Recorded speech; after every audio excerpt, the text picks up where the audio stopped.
नमस्कार। जय हिंद दोस्तों। आज फिर से बिना सूचना देकर एक बार और लाइव आई हूँ। इसके लिए माफ़ी चाहूँगी क्योंकि कभी कभी कुछ ऐसे आपातकालीन स्थिति आती है और कुछ बातें ऐसी आप लोगों से साझा करने का मन होता है और उस बात को अपने लोगों तक पहुंचाना और उनको शेयर करने का ऐसे अचानक मौका आता है कि जिसके वजह से सूचना देना मुश्किल होता है। आज भी कुछ ऐसे ही आपातकालीन स्थिति आई जिसकी वजह से मैं सूचना नहीं दे पाई। वैसे तो ये जिस मामले में मैं लाइव आई हूँ वो उसके बारे में मुझे सुबह ही पता चल गई थी, लेकिन एक कार्यक्रम की वजह से, जो कि हमारा एक कार्यक्रम था हमारे क्षेत्र में, अंदर गांव में था, तो वो कार्यक्रम सुबह से लेकर अभी शाम के 6 बजे तक चल रहा था। इस वजह से मैं नहीं आ पाई और अचानक घर वापस आते ही मैंने सोचा कुछ बातों को आप लोगों के साथ में साझा करती हूँ, क्योंकि आज सुबह सुबह अखबार पढ़ते पढ़ते मुझे एक बहुत ही मतलब अच्छा सा एक हेडिंग आया जिसमें लिखा था कि अपने बच्चों को अपनी भाषा संस्कृति का ज्ञान दे माता पिता। देखकर मुझे बहुत खुशी हुई कि किसी ने तो हमारे क्षेत्र में आकर हमारी भाषा संस्कृति को बचाने की बात की है। देखकर बहुत खुशी हुआ कि हमारे एक माननीय विधायक जी ने ये बात समझी, तो कम से कम कि हमारे भाषा और संस्कृति को बचाने की ज़रूरत है। माननीय विधायक जी ने ये भी कहा है कि बाहरी लोग हमारे क्षेत्र में आकर गांव वालों को भटकाने की कोशिश कर रहे हैं, तो वो खुद किसी दूसरे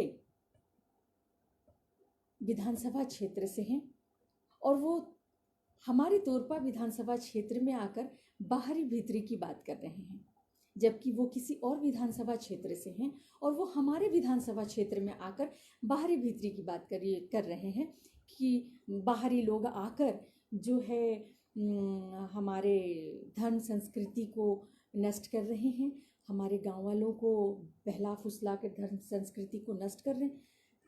मुझे बड़ा अजीब सा लगा कि ये जो आप बाहरी भीतरी की बात कर रहे हैं, आपका तो खुद वो क्षेत्र नहीं है, आपका तो खुद का वो विधानसभा क्षेत्र नहीं है, फिर आप दूसरे क्षेत्र में आके बाहरी। चलिए फिर भी देखकर ये, चाहे वो जो भी कह रहे हैं वो खुद इस विधानसभा क्षेत्र के भले ही ना हो, लेकिन जब धर्म संस्कृति की बात आती है तो मन बहुत ही खुशी होता है कि चलिए आपको भी इस बात का एहसास हो रहा है कि भाई हमारी धर्म संस्कृति जो है बाहरी लोगों की वजह से नष्ट हो रहा है, बाहरी लोगों की वजह से। और उनका कहना मुझे बहुत अच्छा लगा कि हमें जो है गांव वालों को या हम लोगों को संगठित होना है, एकजुट होकर जो फूट पैदा कर रहे हैं।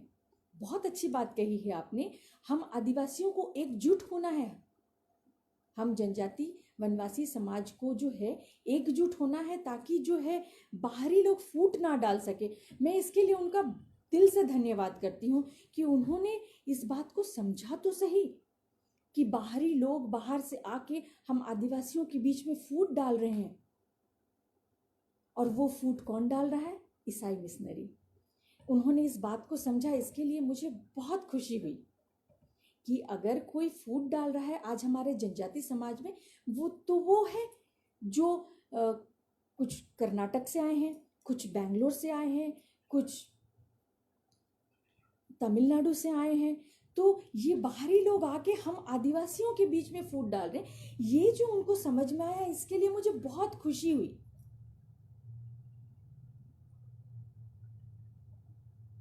और जिस विधानसभा क्षेत्र में आकर वो ये सारी बातें कर रहे हैं वो उनका विधानसभा क्षेत्र नहीं है। आप जो बाहरी भीतरी की बात कर रहे हैं, उस बाहरी भीतरी की बात करने से पहले आप ये देखें कि आप किस क्षेत्र से हैं और किस बाहर भीतर की आप बात कर रहे हैं। आपने ये भी कहा है, उनका ये भी कहना था कि हमारे जमीन को जो है कब्जा कर लिया जा रहा है। बिल्कुल सही। और ऐसे कई मामले हम लोगों ने बाहर निकाले हैं कि हमारे गांव वाले की जमीन को कब्जा करके दान के नाम पर लेकर चर्च बना दिए गए हैं।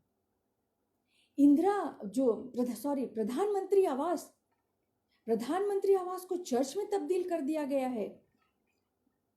धर्म के नाम पर मतलब जो बाहर के लोग, ये बाहरी लोग, जो मैंने अभी कहा, खूंटी तो मेरा क्षेत्र है, तोरपा हमारा क्षेत्र है, मेरा जिला है, मैं वहां की हूं।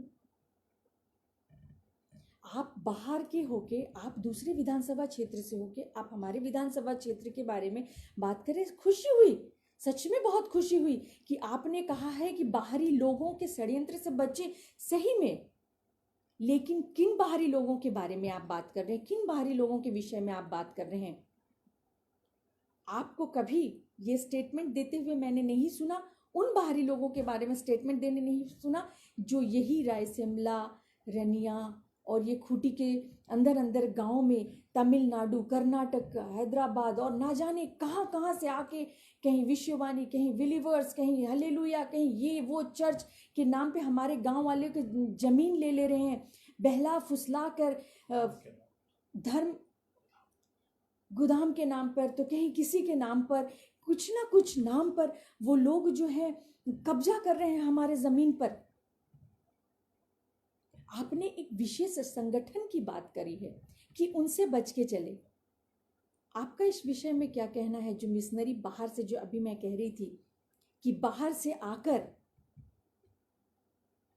फूट डालने की कोशिश कर रहे हैं, तो मैं विधायक महोदय से ये पूछना चाहूंगी कि ये लोग जो हैं, इनके विषय में आपको क्या कहना है? इन्होंने जो दान के नाम पे जमीन लेके, गोदाम के नाम पे जमीन लेके चर्च बना दिया है, प्रधानमंत्री आवास में चर्च बना दिया है, 2017 के कानून का खुला उल्लंघन करते हुए अवैध धर्मांतरण किया है, उनके विषय में आप कुछ नहीं कहेंगे?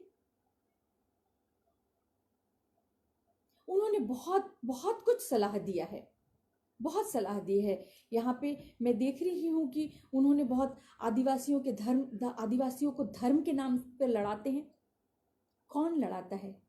किसी के बारे में बात करें। अगर आज गांव में घुस के, गांव के अंदर जाके कुछ संगठन काम कर रहे हैं, तो वो ये नहीं कह रहे हैं कि आप अपनी परंपरा को छोड़ दें, अपनी रूढ़ी परंपरा को छोड़ दें, अपनी धर्म संस्कृति को छोड़ दें। जो भी लोग जा रहे हैं अवैध, आपने कितने मामले ऐसे निकाले हैं? आपने ऐसे कितने अवैध चर्च निर्माण को बंद किया है? या क्या आप प्रमाण दे सकते हैं कि किन लोगों ने? आपने यहाँ पे स्पष्ट किया है कि कुछ जमीनों का कब्जा हुआ, सही कहा आपने। ये जमीनों का कब्जा कोई और बाहर से, हमारा कोई नहीं कर, बाहर से तमिलनाडु, कर्नाटका और जो मैंने कहा हैदराबाद से विश्ववाणी, कहीं से बिलीवर्स, तो कहीं से कुछ और चर्च, तो कहीं से कुछ और चर्च, कहीं से हेब्रन चर्च, ये सारे लोग आकर कब्जा कर रहे हैं और अवैध धर्मांतरण करा रहे हैं। आप किस धर्म संस्कृति को बचाने की बात कर रहे हैं? हमारे रूढ़ी परंपरा, हमारे यहाँ के धर्म संस्कृति, या वेटिकन के धर्म संस्कृति को बचाने की आप बात कर रहे हैं? जिस संगठन को आप दोष दे रहे हैं कि उनसे बच के चले, क्या आपके पास वो प्रमाण है कि उस संगठन ने हमारे गांव में आदिवासियों को जाकर ये कहा है कि आप फलाने मंदिर में चले जाए, आप वहां की पूजा करें, आप फलाने देवता की पूजा करें? जिस तरह की मिशनरी कर रहे हैं, हमें, हमारे आदिवासियों को फूट डलवा रहे, एक दूसरे के बीच फूट डलवा रहे हैं, जहर घोल रहे हैं। हमारे गांव में आदिवासियों को जाकर उनको अपनी धर्म संस्कृति से अलग कर रहे हैं, अपनी परंपरा से उनको दूर कर रहे हैं। आप उनके विषय में कुछ नहीं कहेंगे? फिर ये कौन से धर्म संस्कृति की बात आप कर रहे हैं? और जिस संगठन का आपने नाम लिया है कि उस संगठन से बच के रहना है, अगर आपके पास प्रमाण है तो आप आइए, और उस संगठन ने किसी को बहलाया फुसलाया है, अपनी धर्म संस्कृति से अलग किया है, तो वो अगर आपके प्रमाण है तो प्रमाण दे। यूं स्टेटमेंट्स दे के कुछ नहीं होता। आज जब कुछ संगठन गांव में घुसकर अवैध धर्मांतरण को रोक रही है, अवैध जमीनों के कब्जे को रोक रही है, तो आप कहते हैं बाहरी लोग। तो फिर ये जो चर्च बना रहे हैं, इनके विषय में आपको क्या कहना? आपने इसके बारे में कुछ नहीं कहा। क्यों हम आदिवासियों को आप भटकाने की कोशिश कर रहे हैं? फूट कौन डाल रहा है? आप जिन बाहरियों की बात कर रहे हैं, वो बाहरी कौन है? ये तो हमारा क्षेत्र है, हम तो इस क्षेत्र में जाएंगे। लेकिन जो हैदराबाद, चेन्नई और कर्नाटक से आए, उन बाहरी के विषय में आपको क्या कहना? कितने ऐसे बाहरियों को आपने रोका है? आप अपनी विधानसभा क्षेत्र छोड़कर हमारे विधानसभा में आके हमारी धर्म संस्कृति को बचाने का काम कर रहे हैं। हम आपको इसके लिए तहे दिल से आपका धन्यवाद देते हैं। लेकिन जो बाहरी लोग यहाँ बैठे हैं, इन्होंने जो बाहर से आके इन्होंने जो हमारे गांव में दान के नाम से लेके जो चर्च बनाया, उनके विषय में आपको क्या कहना है? जिन संगठनों का आप नाम ले रहे हैं, वो संगठन गांव वालों को, आदिवासियों को अपने धर्म संस्कृति से जुड़कर रहना सिखा रही है। उन्होंने कभी कहीं कुछ उनको फोर्स नहीं किया है कि आप जाकर जो है किसी एक विशेष धर्म को माने। जिस तरह की मिशनरी कर रहे हैं, हमें अपने धर्म संस्कृति से दूर कर रहे हैं और चर्च जाने में मजबूर कर रहे हैं, हमें अपने इष्ट देवताओं से दूर कर रहे हैं, हाथों में बाइबल पकड़ा दे रहे हैं, घर में एक क्रॉस लगा दे रहे हैं। इसके विषय में आपको क्या कहना है? कहीं किसी एक मिशनरी ने बोला है कि आप सिंह बुंगा का ही पूजा करें, इकिर बुंगा का ही पूजा करें, बिरू बुंगा का ही पूजा करें? कहीं कोई ये नहीं कहता। हर एक मिशनरी बाहर से आकर हमारे आदिवासियों को अपने धर्म संस्कृति से दूर कर रहा है, अवैध कब्जा कर रहा है जमीन का, और आप यहाँ के संगठन की बात कर रहे हैं। अगर अच्छे से छानबीन किया जाए तो आपके विधानसभा क्षेत्र में भी ऐसे बाहरी लोग कई आकर चर्च बनाए होंगे और कई अवैध धर्मांतरण कर रहे। उस विषय में आपको क्या कहना है? बहुत अच्छी बात कही आपने कि भाषा संस्कृति का ज्ञान दे माता पिता। माता पिता तो दे ही रहे हैं, लेकिन कुछ बाहरी लोग आकर जो है यहाँ फूट डलवा रहे हैं। और बाहरी लोग कौन है? वो है ईसाई मिशनरी। आप स्पष्ट करें कि बाहरी लोग कौन? क्षेत्र के कुछ संगठन के लोग अगर अपने क्षेत्रों को बचाने जा रहे हैं, अगर उनको अवैध धर्मांतरण से रोक रहे हैं और अवैध चर्च निर्माण को बंद कर रहे, प्रधानमंत्री आवास में चर्च को बंद कर रहे, तो वो बाहरी हो गए। और जो कर्नाटक, हैदराबाद और यहां से आए, वो इसी क्षेत्र के हो गए। आपके ये स्टेटमेंट से साफ दिख रहा है कि आपने वेटिकन धर्म संस्कृति को बचाने की बात की है। तो खुलकर कहिए ना कि ईसाई मिशनरी के धर्म संस्कृति को बचाइए। यूं गांव वालों को दिग्भ्रमित मत कीजिए, आपको शोभा नहीं देता है। आपके स्टेटमेंट मुझे बहुत अच्छे लगे। हमें अपने धर्म संस्कृति, अपनी जो संस्कृति को बचाना चाहिए, बाहरी लोगों से बचाना चाहिए। तो मैं इस लाइफ के माध्यम से आपसे ये कहना चाहती हूँ जी, ये बाहरी और भीतरी की आप बात कर रहे हैं,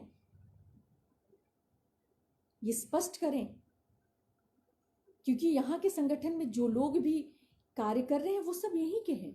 बाहरी तो वो लोग हैं, उनके विषय में आप क्या कदम लेंगे? हमारे विधानसभा क्षेत्र को आप छोड़ दीजिए, आपके विधानसभा क्षेत्र में भी हम आएंगे और ऐसे कई प्रमाण आपको देंगे जहाँ पे अवैध धर्मांतरण, अवैध जमीन कब्जा, उस विषय में भी बात करें। आपने जब बाहरी भीतरी की बात की है तो एक बार ज़रूर इन बाहरी लोगों के बारे में सूद लीजिएगा और इनके विषय में कुछ कहिएगा। वेटिकन के सपोर्ट में मत आइएगा। जोहार।